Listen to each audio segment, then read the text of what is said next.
ወዶችዬ የምወዳችሁ እንዴት አላችሁልን? በሌላ በቆንጅዬ ፊልም መተናል። ፊልሙን እንደምትወዱት እርግጠኛ ነኝ። ስለዚህ ላይክ እና ሰብስክራይብ ማድረግ እንዳይረሳ። ይበልጥኛል ለማበረታታት ደግሞ እንደተለመደው ቪዲዮቻችንን በቪፒኤን ማየት ነው። ወደ ቪዲዮ ፊልማችን ሲጀምር ሺያውን ያሳየናል። ታዲያ መኪና ውስጥ ሆና በጣም አዝና ነበረ።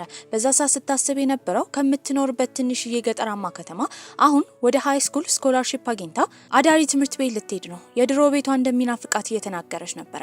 በዚህ መሀል ግን እናቷ ጭራሽ ደስተኛ አልነበረችም። ደስተኛ ያልሆነችው ልጇ ጥላ ስለምትሄድ ሳይሆን ለሷ ብላ እዚህ ከተማ ድረስ መምጣቷ ነበረ። ታዲያ የሺያውን ታናሽ ወንድም እናትየው በጣም ተወዳው ነበረ። ምንም እንዲነካ አትፈልግም። ሁሉ ጊዜ የምታደንቀው እሱ ሲሆን የምትሳደበው ደግሞ ሺያውን ነበረ። ሺያው ይህንን ነገር ለምዳው ነበር ያደገችው። ታዲያ ሹፌሩም ሲናገር የነበረው እናትየው በልጇ መኩራት እንዳለባት፣ ስኩሉ በጣም ታዋቂና የሀብታም እንደሆነ እየተናገረ ነበረ። ምን ዋጋ አለው? ምን ለሚማር ሰው ጥሩ ውጤት ማምጣት የሚጠበቅ ነው። ያን ያህል በልጄ የምኮራ አይነት ሰው አይደለሁም። እናትየው እንዲህ ስትናገር ንግግሯ እየጎዳት ቢሆንም ሺያው ግን ዝም ነበር ያለችው። ወደ ተባለው ዩኒቨርሲቲ በደረሱበትም ጊዜ ግን ላንቺ ብዬ እዚህ ድረስ መጣሁኝ። ይሄኔ ቤቴ ቁጭ ብል ስንት ስራ ሰራ ነበረ። በሻንጣሽን አውርጂ ቶሎ በይ። ታዲያ ሻንጣውንም ካራገፈች በኋላ ገብታ እንኳን ዶርሟን እንዲሁም መምህራኖችን ሳትጠይቅ እናትየው ልትሄድ ነበረ። በዛ ሰዓት ወንድምየው የወሰደባትን ሲዲ እያስገባ ሲዲውን የሚያጫውተውን ኢርፎን ያለውን የሲዲ ዲስክ እንዲሰጣት እየጠየቀችው ነበረ። እናትየው ግን አይቻልም ትላለች። ከፈለገች በተሰበረበት እንድትጠቀም ነበር የነገረቻት። እሷም እሺ ብላ ወደ ውስጥ ነበር የገባችው። በገባችበት ጊዜ ግን የትምህርት ቤቱ ቆንጆ፣ ኮስታራ፣ ተደባዳቢ እንዲሁም በጣም አስቸጋሪ ሊያም የሚባለውን የሀብታም ልጅ ነበር ያየችው። ታዲያ እሱ ግን ግንባሩ አካባቢ ተፈንክቶ እየደማ ነበረ። ፍዝዝ ብሎ ነበር ሲመለከታት የነበረው። እሷም ከኪሷ ሶፍት አውጥታ ሙሉ ፓኮን ትሰጠዋለች። ያደረገችው ነገር የማይሆን እንደሆነ ስትረዳም ቶሎ ብላ ከሶፍት ውስጥ ካወጣች በኋላ አንድ ፍሬ ሰጥታው ነበረ። አመስግኗት ዝም ብሎ ይሄዳል። ታዲያ አሁን ከተማሪዎች ሁሉ መጨረሻ ስለመጣች የደረሳት ያለው የመጨረሻ ዶርም ነው። ለብቻዋም እንደምትኖር ነበር የተነገራት። ይሄ ነገር ፊቷ ላይ ደስታ ነበር የፈጠረላት። ታዲያ አሁን ከእናቷ ጭቅጭቅ ርቃ ለብቻዋ ክፍል ሊኖራት ነበረ። ታዲያ ገሏንም ከታጠበች በኋላ ልብሷን እያዘጋጀች እየቀየረች እያለ ግን በሩን ከፍቶ የመጣው ሊያም ነበረ። ትጮኻለች። ለምን እንደመጣ እየጠየቀችው ነበረ። ምክንያቱም ይሄ የሴቶች ዶርም ነው። ታዲያ እሱ ሰው እንደገባ እንዳላወቀ ከዚህ ቀደም ከአስተማሪዎች ተደብቆ ጊዜ የሚያሳልፍበት ክፍል እንደነበር ይነግራታል። እሷን በቁጣ እንዲወጣ ነበር የነገረችው። ጥፋቱ ያንቺ አይመስልሽም? በሩን እኮ መቆለፍ ነበረብሽ። ከሱ ጋርም ይሄን አውርታ የሄደችው መምህር ለመጠየቅ ነበረ። የምትማርበትም ክፍል ከጠየቀች በኋላ ለማረፍ ወደ ዶርማ በምትሄድበት ጊዜ በመስኮት ዘሎ የገባው ሊያም ነበረ። ታዲያ የተሰበረ ሲዲ ክፍሏ ውስጥ እንዳየ፣ በዚህም እሱ አዲስ ስላለው እንድትወስድ ነበር የነገራት። ልክ እንዳያት የሆነ የሚያስከፋት ነገር እንዳለ ተረድቶ ነበረ። እሷ ግን ጭራሽ አልቀበልም ትላለች። የሰጣት ሲዲ ላይም በሀገሪቷ ውስጥ የታወቀ ጄቻው የተባለ አርቲስት የፈረመበት ነበረ። እንድትቀበለው ለማድረግም እሷ ካልተቀበለችው ሲዲውን እንደሚጥለው ነበር የነገራት። በዚህም እሷ እሺ ትልና ትቀበለዋለች። ብዙ ጊዜ እዚህ ክፍል እየመጣሁ ደበቅ ነበረ። አይዞሽ፣ ከዚህ በኋላ ያላንቺ ፍቃድ እዚህ ክፍል አልገባም። እሷን በመቀጠል የውትድርና ስልጠና ስለነበራቸው ሴክሽን ኢ ስለሆነች ከጓደኞቿ ጋር ተገላም ቢሆን ዝናብ ስለሆነ ተጠላ ቆማ ነበረ። ተማሪዎች ተሰብስበው በነበሩበትም ጊዜ ሊንግ የተባለችው በጣም የሚያደንቋት ወንዶቹ የሚያመልኳት ቆንጅዬ ልጅ ወደዛ መጣ ነበረ። በዛ ሰዓት አንዲት ሴት ወደሷ ትመጣለች። ልጅቷ ስትታይ ቀበት ትመስል ነበረ። በተለሳለሰ ድምጽ ስሟ ማን እንደሆነ ትጠይቃታለች።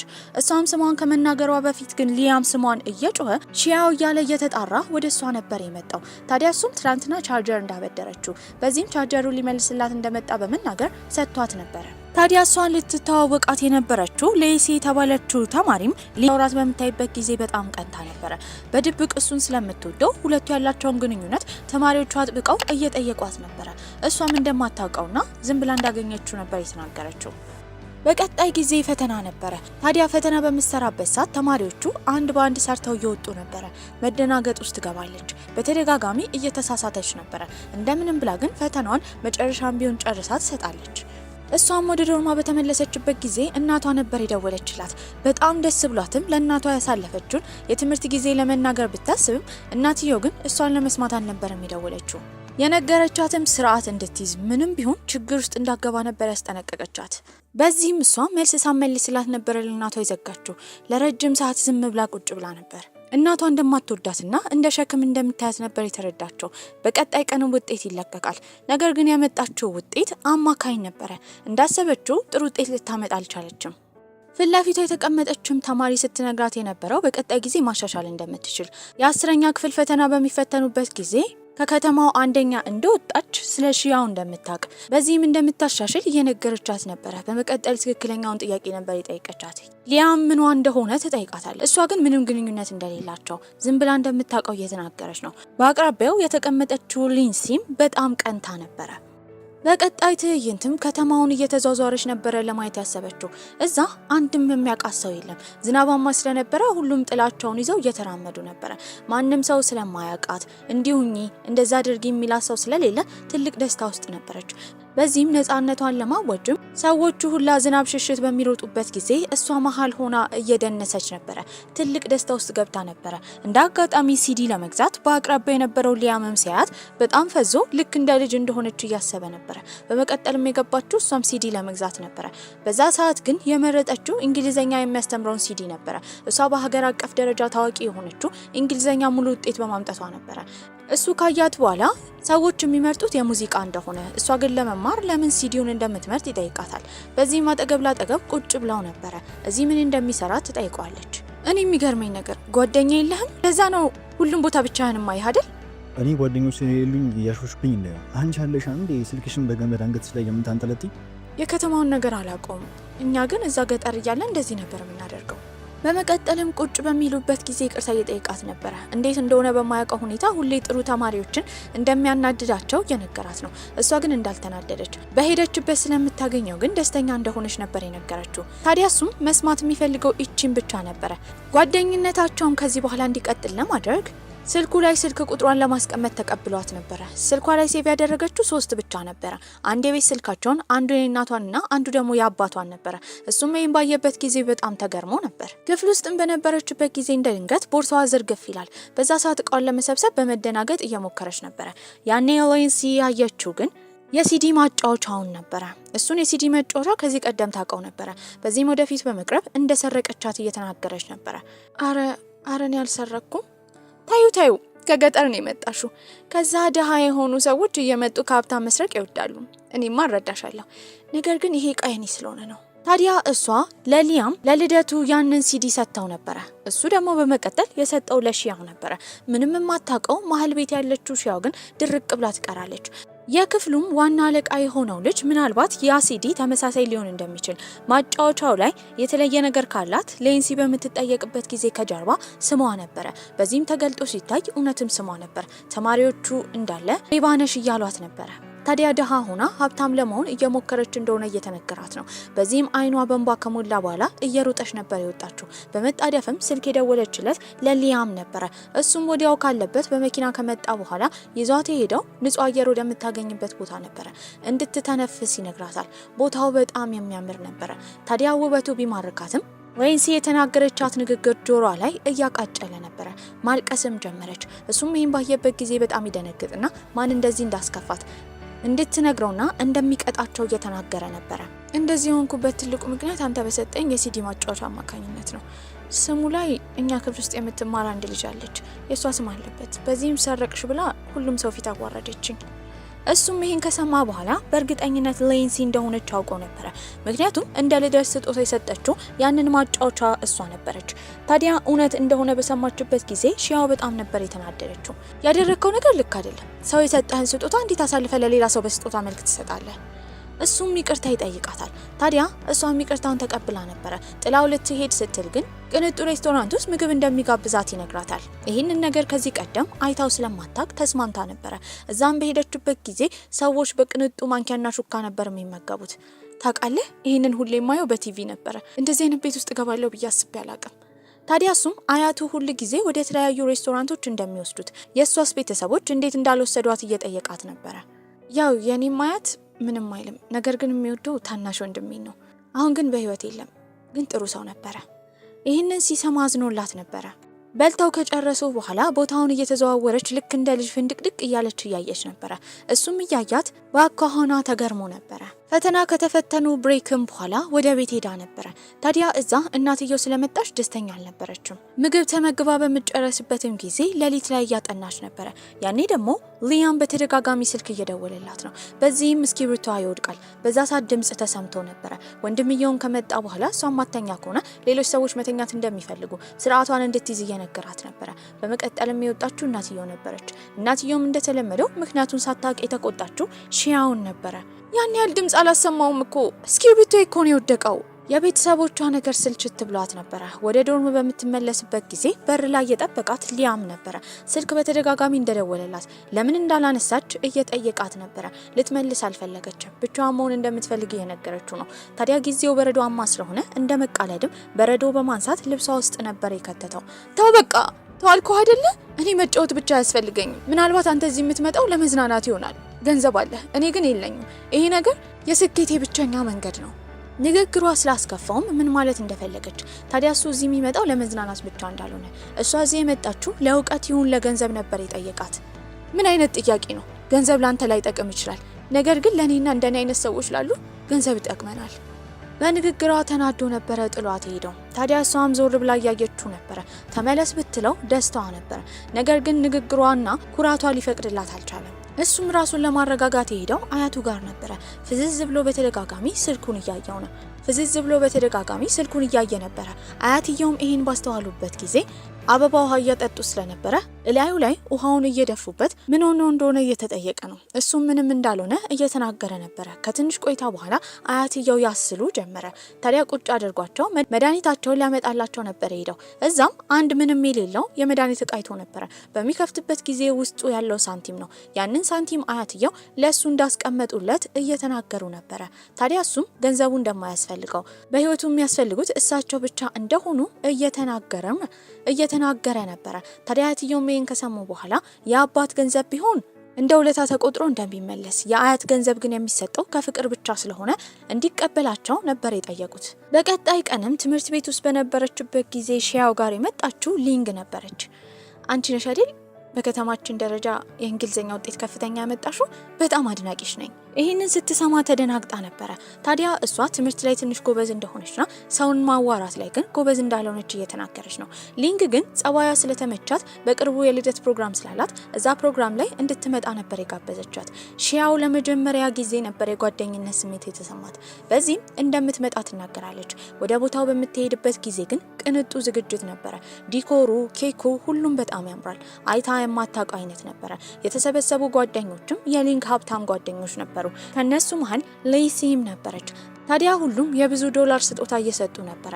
ሁሉንም ስጦታዎች ካየች በኋላ ግን ሊንግ የወደደችው ሺያው የሰጠቻትን ስጦታ ነበረ። ቆንጅዬ ስካርቭ ነበረ። ከልቧ እንደሰጠቻት ነበር የተረዳችው። ሲታይ ግን የዲዛይነር አይመስልም። ማለቴ ዋጋው በጣም ርካሽ ነው።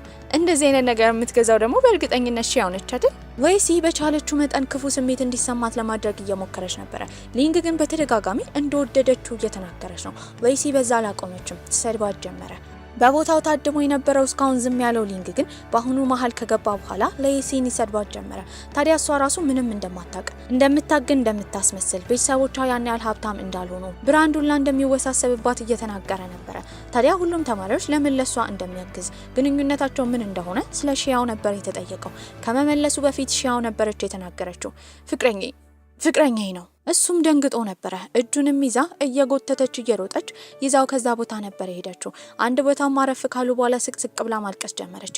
ለምን እንደምታለቅስም ይጠይቃታል። ታዲያ ሌሲ ስትሰድባትም ራሷን ለመከላከል ምንም አይነት ነገር እንዳልተናገረች ለምን እንደሆነ እየጠየቃት ነበረ። እማለቅሰው በዛ አይደል? ለምን እንደሆነ አላቅም። ለራሴ እንኳን መቆም ያቃተኝ ሴት ነኝ። በዚህ ሁሉ መሀል ደግሞ አንተን ፍቅረኛ ያልኩኝ። በዚህ ሰዓት ሁሉም ጠልተው ይሆናል። እንደኔ አይነት ደካማ ሴት አታስፈልግም። ሲቀጥል ደግሞ ደሃ ነኝ። ቤተሰቦች ያልወደዱኝ፣ እንዴት አንተ ልትወደኝ ትችላለህ? አዝና ተነስታ ልትሄድ ስትል ግን ያስቆማታል። ታዲያ እሱም የራሱ ቤተሰቦቹ እንደተውት፣ እናቱ እሱም በምትወልድበት ጊዜ እንደሞተች፣ አባትየው ደግሞ በጣም ቁጡ እንደሆነ፣ ታዲያ ሌላ ሴት አግብቶ አሁን የሚኖረው ከአያቱ ጋር እንደሆነ፣ አያቱ ብቻ እንደሚወደው እየተናገረ ነበረ። በዚህም እሷ ከዚህ ቀደም ጭንቀት የሌለው የሀብታም ልጅ እንደሆነ መናገሯ ጥፋት እንደሆነ የተረዳችው። ሁሉም በየራሳቸው ችግር እንዳለባቸው ነበር ያሰበችው። ታውቂያለሽ አይደል? አንቺ ብትበዥብኝ እንጂ አታንሽብኝ። ከሁሉም ሴቶች ትለያለሽ። ንጹህ ነሽ፣ ደግ ነሽ። ከሁሉም በላይ የተደባበቅሽ አይደለሽ። ግልጽና ራስሽን ነሽ። በሁለቱ መካከል የሆነ ነገር ተቀይሮ ነበረ። በአፋቸው አውጥተው ባይናገሩም በአይናቸው ግን ለመነጋገር እየሞከሩ ነበር። ታዲያ ይሄ ሁሉ አልፎ ጊዜው የወሰደን ወደ 2019 ነበረ። እሷም ከሲንጋፖር እየተመለሰች ነው። የሄደችውም ቀጥታ ወደ ቤት ነበረ። ታዲያ ወንድሟም ከተቀበላት በኋላ ከእናትየው ጋር እንዳትጨቃጨቅ ድራማ እንደማይፈልግ እየነገራት ነበረ። አረ መጣሽ፣ ቤተሰብ በመጨረሻ እንዳልሽ ማስታወስሽም ትልቅ ነገር ነው። እዚህ የመጣችበት ምክንያት አባቷ ስለታመመባት ነበረ። በቀጣይ ቀን እሱን ለማሳከም ሄደው ነበረ። ከተመረመረም በኋላ ወደ ቤት እየተመለሱ እያለ በኪራይ መኪና ነበረ ሲሄዱ የነበረው። እናትየውም ይህን ባየችበት ጊዜ ለቤታቸው መኪና እንደሚያስፈልግ፣ እንደዛ ቢሆን አባትየውን በሰላም ማመላለስ እንደሚቻል እያወራች ነበረ። ያኔ ይህንን የሰማችው ሺያው ነገሩ ወደ እሷ እንደዞረ ነበር የተረዳችው። ወንድሟንም መንጃ ፍቃድ እንዳለው ትጠይቀዋለች። እንዳለው በሚናገርበት ጊዜ ወደ መኪና መሸጫ ቦታ እንዲወስዳት ነበር የጠየቀችው። ወደዛም ይዟት ነበር ሄደው። አሁን ሺያው በጣም ስኬታማ ሆና ነበረ። ወንድሟን በዛ ሰዓት ፍቅረኛውን ይዞ መጥቶ ነበረ። ታዲያ ተበታትነው መኪና እያዩ ነበረ። እሷም አንድ መኪና መርጣ ፊትለፊቷ ያየችው ግን ማመን ያቃታትን የድሮ ጓደኛዋን ሊያምን ነበረ። ምንም ነገር መናገር አልፈለገችም። ታዲያ ሁለቱ ሊያወሩ በሚጠጋጉበት ጊዜ ግን እንደ ድንገት የወንድምየው ፍቅረኛ ከአንዲት ሴት ጋር ተጋጭታ ሴቷ እየሰደበቻቸው ነበረ። ታዲያ እሷም ለማገላገል ትሄዳለች። ምን ታካብዳለች? ቡና አይደለም የተሳስተ የደፋች። እዚህ ያለችው በሹገር ዳዲ ኃይል ነው። እሱ ይገዛላታል። ወደ ቦታውም ሊያም መጥቶ ነበረ። ይህን ሁሉ ነገር ያየችው ሺያውም ወንድሟ ይቅርታ እንዲጠይቅ ነበር የነገረችው። ይቅርታ ከጠየቀ በኋላ ያቺ ቡና የተደፋባት ሴትና ሊያም ከሩቅ ሆነው እያወሩ ነበረ። ይህንን ያየችው ሺያው በማታውቀው ሁኔታ ልቧ በጣም ተከፍቶ ነበረ። በእርግጠኝነት ፍቅረኛ ይዟል ብላ ነበር ያሰበችው። በዚህም ፊቷን አዙራ እንባዋ እንዳይታይ መነጽሯን አድርጋ ልትሄድ ስትል ከኋላ የጠራት ሊያም ነበረ። ሊያወራት እንደሚፈልግ ነበር የነገራት። እሷ ግን ልታወራው ስለማትፈልግ መኪናውን ለመቃኘት እየሞከረች ነበረ። እሱ ሲጠይቃት የነበረው ወንድሟ ያደረገው ነገር ልክ እንዳልሆነ፣ ልጅቷ በሹገር ዳዲ ሀብታም እንዳልሆነች እየተናገረ ነበረ። በዛ ብቻ አላበቃም። ምናልባት ውጭ ሀገር ሄዳ መማሯ ጸባያን እንደቀየረው እየነገራት ነበረ። ምን ነው ያኔ ደካማ የነበረችው ገንዘብ የሌላት ምንም የማታውቀውን ሴት አድርገን አሁንም የምታስበኝ? ታውቃለህ አይደል? እዚህ ቤት ውስጥ ያለውን ቅንጡ መኪና መግዛት እችላለሁ። ታዲያ እሱም ወዲያው የመኪናውን ዋጋ ነበር ያሳያት። ኦንላይንም እንድትከፍል ነበር የነገራት። ታዲያ እንደምትከፍልም ነበር የተናገረችው። ቤት ከገባች በኋላ ግን ሁሉም ነገር እውነት አልነበረም። ውጪ ወጣ ስኬታማ ብትሆንም አሁን ግን የባንኳ ገንዘብ በጣም እየወረደ ነበረ። ይህም የሆነው ለአባቷ በየጊዜው የሕክምና ገንዘብ የምትከፍለው እሷ ነበረች።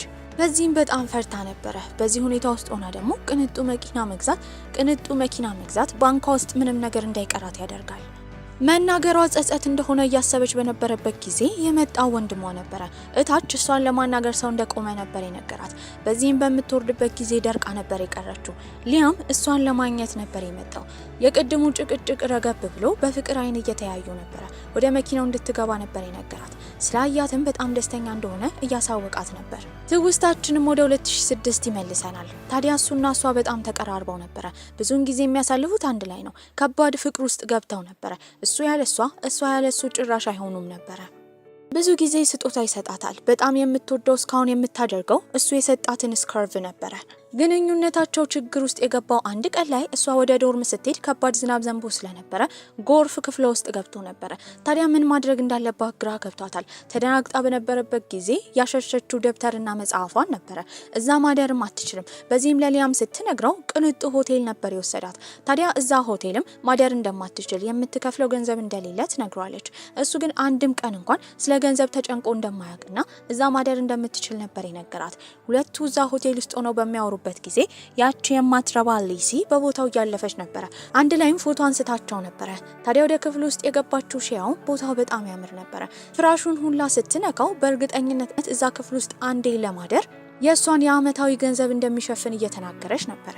ቁጭ ብለው ወደፊት ስለሚያደርጉት ነገር እያወሩ ነበረ። ታዲያ ሊያምም አንድ ቀን ላይ የአባቱን ድርጅት መውረሱ እንደማይቀርና እንደሚያስተዳድር እየተናገረ ነው። እሷ ደግሞ በጣም ታዋቂ የሆነ ዩኒቨርሲቲ ውስጥ ገብታ መማር እንደምትፈልግ ትናገራለች። ይህም በሰማበት ጊዜ ግን ከእሷ መራቅ ስለማይፈልግ እሷ የምትገባበት ተመሳሳይ ዩኒቨርሲቲ እንደሚገባ ቃል እየገባላት ነበረ። ሳያውቁት ካወሩ በኋላ ግን በመካከላቸው ጸጥታ ሰፍኗል። አይን ላይንም እየተያዩ ነበረ። ታዲያ መብራቱን እንዲያጠፋ ነበር የነገረችው። በመቀጠልም የቆሙት መስታወቱ ጋር ነበረ። የነሱ ክፍል ጨልሞ የውጭ ብርሃን በጣም ጎልቶ ይታይ ነበረ። ታውቃለህ ቦታው በጣም ያምራል። የሆነ የተንሳፈፈን ያህል ነው የሚሰማኝ። ታዲያ እሱ ሆቴሉ ብቻ ሳይሆን ከሷ ጋር መሆኑ ራሱ ነገሩ እንዲያምር እንዳደረገው እየነገራት ነበረ። ይሄ ጥሩ ጊዜ ነበረ። ችግሩ የመጣው በቀጣይ ቀን ነው። ያ ፎቶ ከተለቀቀ በኋላ ሆቴል ውስጥ ሆና ከሊያም ጋር እንዳደረች፣ ታዲያ ሌላ ነገር እንዳደረገች እየተወራባት ነበረ። ወደ ትምህርት ቤት ስትሄድ እናቷ ፊቷ ቀይ ሆኖ ተናዳባት ቁጭ ብላ ነበረ። ታዲያ ለትምህርት ቤቱ እንደሷ አይነት ሴት እንደማትመጥን ርዕሰ መምሩ እየተናገረ ነው። እናትየው ምንም ምክንያት ሳትሰማ ቀጥታ ሄዳ በጥፊ ነበር የመታቻት። ደጋግማ በጥፊ ትመታታለች። አስጠንቅቄሽ ነበር አይደል? ከችግር እንድትርቂ አስጠንቅቄሽ አልነበረ? እንደዚህ ክብረ ቢስ የሆነች ልጅ ነው የለችኝም። በዚህ ሰዓት ለእናቷ ለማስረዳት እየሞከረች ነው። እናትየው ግን ልትሰማት ፈቃደኛ አልነበረችም። ታዲያ እኔ ነገሩን በአይኗ ለማየት ያሰበችው ሌሲ ከመጣች በኋላ እንደ ድራማ ቆማ እየተመለከተች ነው። ይሄን ሁሉ ነገር ያደረገችው እሷ እንደሆነች የተረዳችው ሺያውም እሷን በጥፊ ከመታቻት በኋላ ነበረ እየሮጠች ሄደችው። ታዲያ እዛ ትምህርት ቤት እንደማትማርና እንደምትዘዋወር እናትየው ተናግራ ነበረ።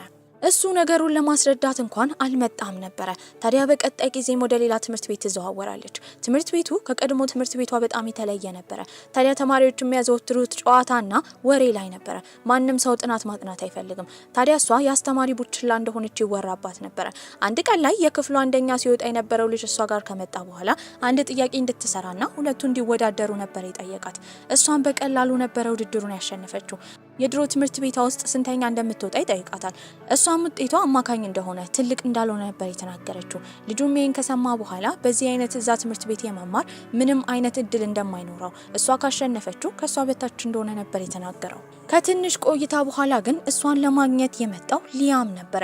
ትምህርት ቤቱ ስለምን እንደመጣ እንኳን መጠየቅ አልፈለገችም። ተነስታ ልትሄድ ስትል ያስቆማታል። ታዲያ እሱ መሬት ላይ ነበር የወደቀው። እግሩን ወለም ብሎት ነበረ።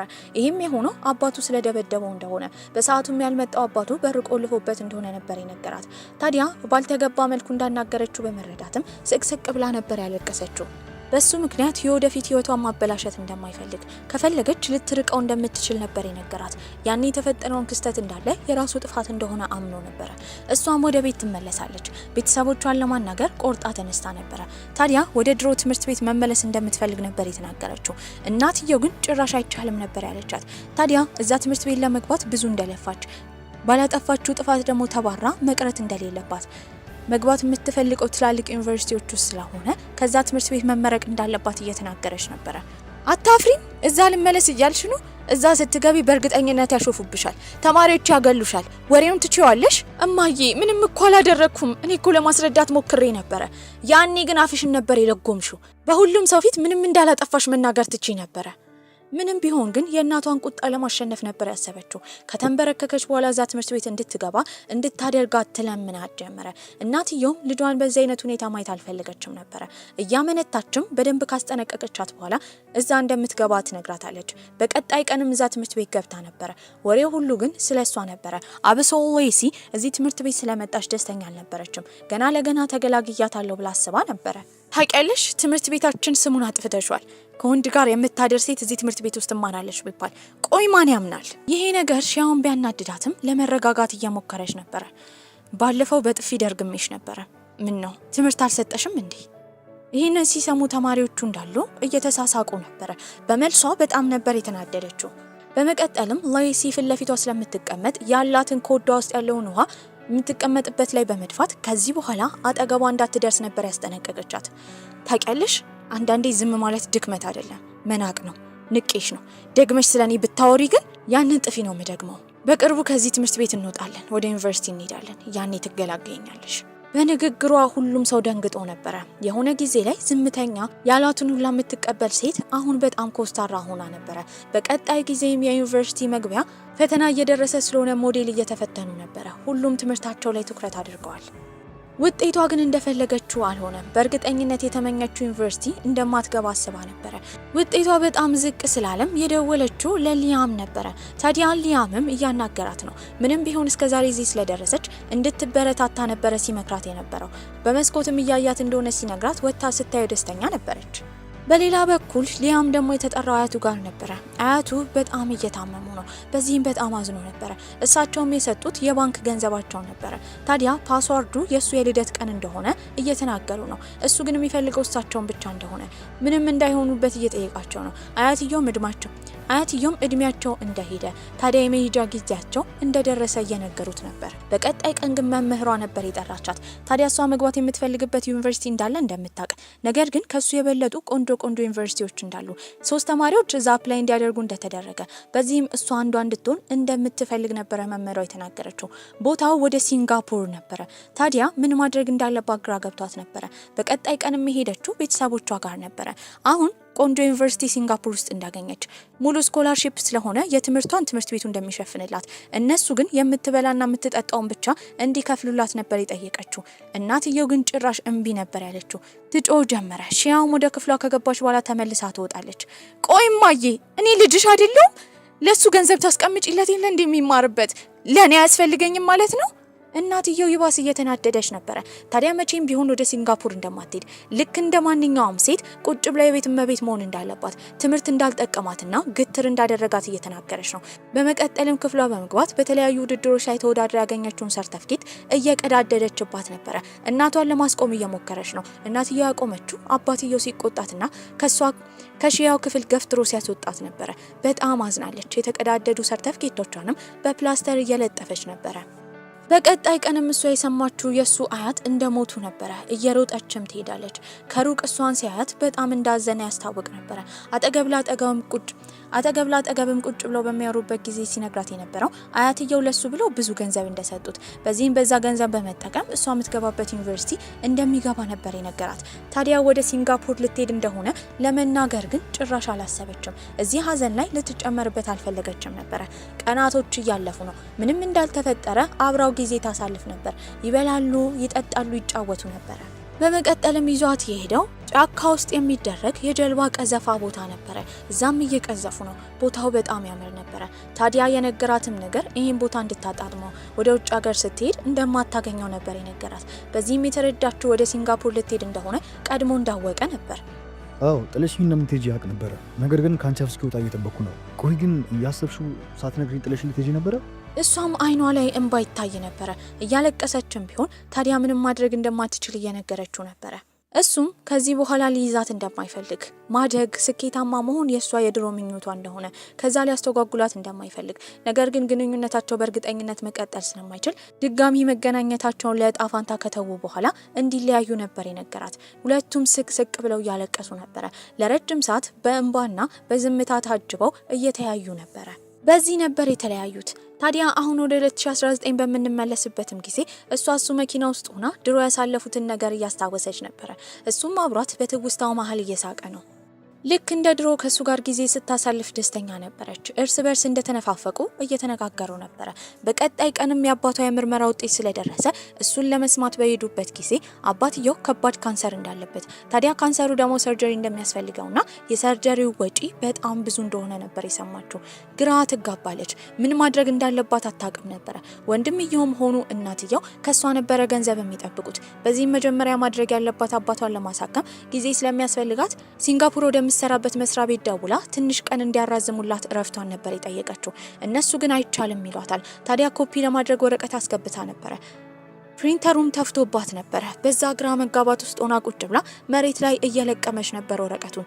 ያኔ ሊያግዛት የመጣው ሊያም ነበረ። ልክ ስታየውም ጠንካራ ለመሆን እየሞከረች ነበረ። እሱ ግን ዝም ብሎ ነበር ያቀፋት። ታዲያ ሲያቅፋት ምቾት ስለተሰማት ስቅ ብላ ታለቅሳለች። እንድትረጋጋ እየነገራት ነበር። መኪና ውስጥም ከወሰዳት በኋላ እዛ ተኝታ ነበረ። ከእንቅልፏ የነቃችው እሱ መኪና ውስጥ ሆና ነው። እሱ ደግሞ ውጭ ሆኖ ስልክ እያወራ ነበረ። እሱ በዛ ሰዓት ለተለያዩ ዶክተሮች እንዲሁም ሆስፒታሎች እየደወለና ቀጠሮ ለማስያዝ እየሞከረ ነበረ። ታዲያ እሷም ወደ ታች ትወርዳለች። እንዳዘነላት ገብቷት ነበረ። የሚያደርገውንም ነገር ስለሰማች ለሁሉም ነገር ታመሰግኗለች። እሱም ምንም ማለት እንዳልሆነ ነበር የነገራት። ታዲያ እየተራመዱ ባህር ዳርቻው ጋር እያወሩ እያለ ከዚህ በኋላ ህልሟ ምን እንደሆነ ነበር የጠየቃት። ህልሜማ በምኖርበት ጊዜ እንዳለ አንተ አጠገቤ እንድትነቃና ሁሌ ከእንቅልፌ በምነቃበት ጊዜ ጧት አንተ ማየት እፈልጋለሁ። ይሄንን ስትናገር በጣም ደንግጦ ነበረ። ለረጅም ጊዜያት እሷን አግኝቶ እንደዚህ አይነት ንግግር እንድትነግረው መስማት ትልቅ ፍላጎት ነበረው። እሱም ከዚህ ንግግሯ የተረዳው ልክ እሱ እንደሚወዳት እሷን መልሳ እንደምትወደው ነበረ። ያው ማለቴ አሁን ዋጋ የለውም ፍቅረኛ አለ አይደል? እሱም በመረጋጋት የነገራት ያን ቀን ያየቻት ሴት ፍቅረኛው እንዳልሆነች ያጎቱ ልጅ እንደሆነች ነበር የተናገረው። ይህንን ነገር በመስማቷ ፍቅሯንም በመናገሯ ልቧ ላይ ያለው ትልቅ ሸክም እንደተላቀቀ ነበር ያየችው። በቀጣይ ቀንም ሊያም ለአባትየው የሚሆን ቆንጆ ዶክተር አግኝቶለት ነበረ። ታዲያ ቪአይፒ የተባለ የሆስፒታሉ ክፍልም አባትየው እንዲገባ አድርጎታል። በዚህ እንክብካቤው እናትየው ሁላ ተደማ ነበረ። ታዲያ እሷንም ስትጠይቃት የነበረው ሊያም ማለት ድሮ ሲወዳት የነበረው ልጅ እንደሆነ ትጠይቃታለች። ሺያው ግን ምንም መመለስ አልፈለገችም ነበረ። ከቀናት በኋላ ሰርጀሪው በተሳካ ሁኔታ አልቆ ነበረ። ታዲያ አባቷም ቁጭ ብሏል። በዚህም ሲነግራት የነበረው በጣም እንደሚኮራባት ነበረ። እሷ ላይ ሸክም ስለሆነ ይቅርታ ይጠይቃታል። በሱ ምክንያት ገንዘቧን ሁላ እንደጨረሰች እየነገራት ነበረ። በመጪው ህይወቷ ጥሩ ነገር እንዲገጥማት እየተመኘ ነበረ። አባቴ ቢሆን ብዬ የምመኘው አይነት ሰው ነህ። ለኔ ብዙ ነገር አድርጋል። ታምንብኝም ነበረ። ባንተ ጥንካሬ ነው እኔም የጠነከርኩት። ስቅስቅ ብላ እያለቀሰች ነው። ታዲያ ያኔ ከአባቷ ጋር የምታወራበት ያ ቀን የመጨረሻ ቀን ነበረ። በቀጣይ ቀንም አባቷ አርፎ ነበረ። በዚህም ከባድ ሀዘን ውስጥ ነበር የገባችው። ታዲያ የቀሩ የሆስፒታል ክፍያዎች ነበረባት። ያንን የሆስፒታል ክፍያ ግማሽ ግማሽ አድርጋ ከወንድሟ ጋር መክፈል እንደምትፈልግ ትናገራለች። እናትየው ግን እየጮኸችባት ነበረ። ያኔ ይህንን ያየው ወንድሟ ከዚህ በኋላ እሷ ላይ ሸክም መሆን ስለማይፈልግ አባትየው ለሱም አባቱ እንደነበረ ታዲያ ግማሽ ግማሽ አድርገው ገንዘቡን እንደሚከፍሉ ነበር የተናገረው። ያኔ እናትየው ዝም ነበር ያለችው። ክፍሏ ውስጥም ሆና በቀጣይ ጊዜ ወደ ሲንጋፖር መሄዷ ስለማይቀር ልብሷን እያዘጋጀች እያለ ወንድምየው ነበር ወደ እሷ የመጣው። እሱም በማዘን እንደምትጠላው ይጠይቃታል። እሷ ግን እንደማትጠላው ምንም ቢሆን ታናሽ ወንድሟ እንደሆነ ታዲያ የሚያናድዳት ግን እናትየው በሁለቱ መካከል ገብታ ማበላለጧ እንደሆነ ትናገራለች። ታዲያ ወንድሟም ሲነግራት የነበረው እናቷ በጣም እንደምትወዳት ነበረ። በዚህም አንድ ሳጥን አምጥቶ ይሰጣታል። ታዲያ ሳጥኑ ላይም የተለያዩ ወረቀቶች ነበሩ። እናትየው ላሚኔት አድርጋ እሷ የደረሰችበት ስኬትን የሚያሳዩ ጋዜጣዎችን እንዳለ ቆራርጣ ስለ ልጇ የሚያሳየውን ነገር እንዳለ ቆራርጣ አስቀምጣ ነበረ። እሱ ብቻ ሳይሆን ከዚህ ቀደም የቀዳደደቻቸውን የእሷን ሰርተፍኬቶች እንዳለ በፕላስተር ጠግና ላሚኔት አድርጋ አስቀምጣ ነበረ። በዚህም የተረዳችው እናትየው ፍቅሯን የምትገልጽበት መንገድ እንደሆነ እንጂ እንደማትጠላት ነበረ። ታዲያ ለወንድሟም ያንን ሳጥን እንዳየች ለእናትየው እንዳይናገር ትነግሯለች። እሱም በዚህ ሀሳብ ተስማምቶ ነበረ። ለስራም ግድ ወደ ሲንጋፖር መሄድ ነበረባት። ለመጨረሻ ጊዜ ያገኘችው ሊያምን ነበረ። አሁንም ደግሞ እንዲገናኙ እድላቸውን የሰጡት ለእጣ ፋንታ ነበረ። ከመሄዷን በፊት ጥብቅ አድርጎ ያቅፋታል። መለያየት ላይ ጎበዝ ስላልሆነ ኤርፖርት ሊሸኛት እንደማይመጣ ነበር የነገራት። በዚህም በጆሮዋን ያንሾካሾከው እንደሚወዳትና እንደምትናፍቀው ነበረ። በጣም ትናፍቅኛለሽ። እሷም ወደ ሲንጋፖር ትሄዳለች። ታዲያ ብዙ ጊዜያቶችም አልፈው ነበረ። በስራዋ በጣም ስኬታማ ሆናለች። ደስተኛ ሆና ነበረ። ምንም ቢሆን ግን ሊያም ስለጎደለ እሱ ባለመኖሩ የጎደለውን ቦታ መሙላት አቅቷት ነበረ። በዚህም ሙሉ ለሙሉ ስራዋን ለቃ ጠቅልላ የሄደችው በድንገት ወደ ቻይና ነበረ። እሱንም ለማግኘት ትሄዳለች።